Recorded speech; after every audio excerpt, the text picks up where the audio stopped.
welcome back to the podcast. My name is Jacob. A few weeks ago, my parents surprised me with a new car. I wrote a short article on the Glorify Initiative for the sole purpose of giving God the glory for something He did in my life. I am so incredibly overwhelmed and grateful to Him for such a good gift, and I feel I must share it.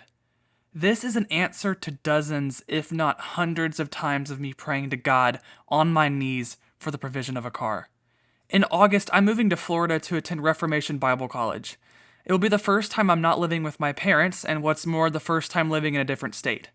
I've had a 2006 Honda Accord since 2019, and it has served me very well.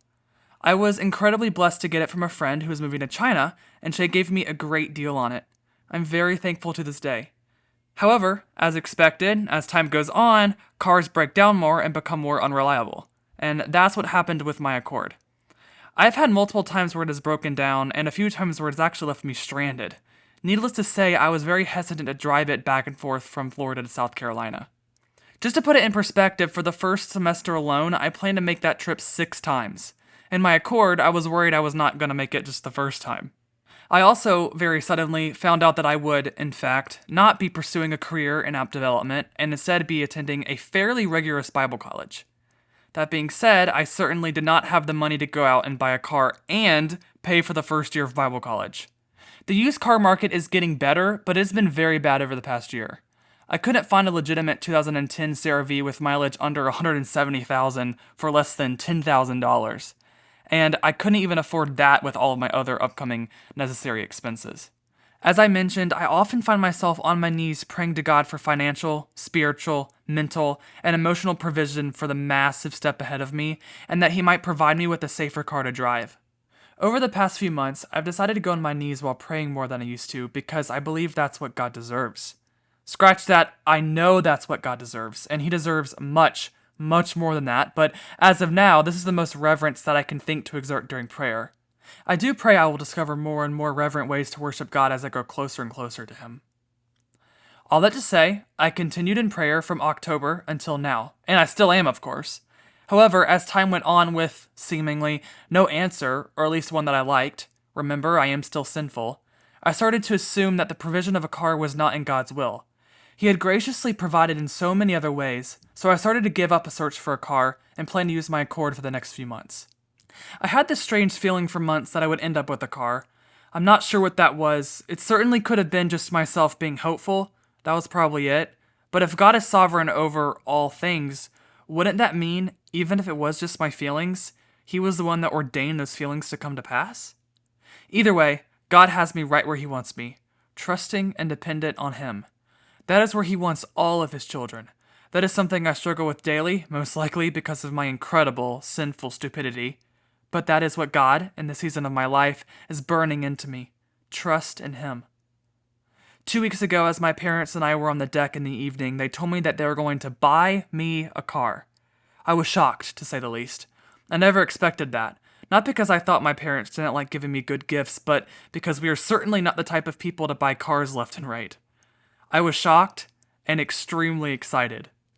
They explained to me that over the past few months, my dad had inexplicably received multiple promotions at his job.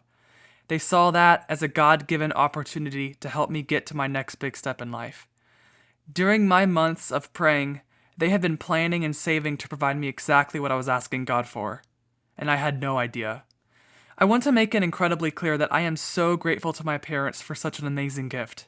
As far as I know, I have never felt more grateful for a gift given by humans. It is not even because of the scale of it, but because of the great thoughtfulness and love involved. Daddy and Mama, I am so grateful for both of your great generosity. However, greater things are going on here than my parents or me. God is at work here. God is the one who provided this car.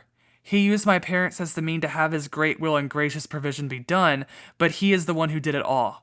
He is the one who strategically planned these promotions for my dad. He is the one who put in my parents' hearts the desire to support me during this big move. He is over it all. All the glory goes to Him. The reason my parents provided me with this car is not just because they want me to be safe, though you better be sure that is definitely one of the reasons why. No, the main reason is because they saw the call of God in my life. They saw the working of Almighty God, and they could not see how they couldn't help me with it. They saw the great provision of God in their lives as a way to provide in my life.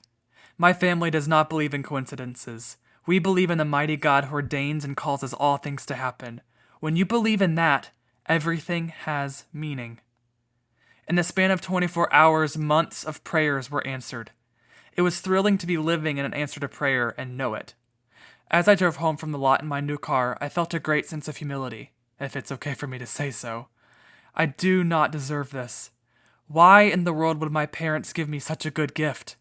Why in the world would the God of the universe, the one who holds all things together, be so incredibly loving, kind, and gracious to me? Why would he be so thoughtful to me? Me, a creature from the dust who seems to always commit treason against him. Why would he answer my prayer? This is just a car, an earthly possession that means absolutely nothing. The car is not what I love. It is the God who decided to give it to me that I love. It is the God who works secretly behind the scenes for months to provide me with something that keeps me safer, to provide me with something that makes this massive, terrifying step a little less scary. Who cares enough about me to make me feel secure. The God who knows my need and, if it's good for him and good for me, provides it. That is the story of this provision. Prayer, trust, and the wonderful grace of God's provision.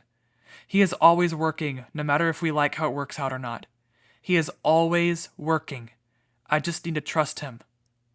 Trust in God. Thank you guys so much for listening to this episode. I hope it was some sort of encouragement for you. If you want to learn more about my call to Reformation Bible College, you can go actually check out the previous episode on this podcast. I talked about everything that happened, all the circumstances around it, and so you could definitely go listen to that.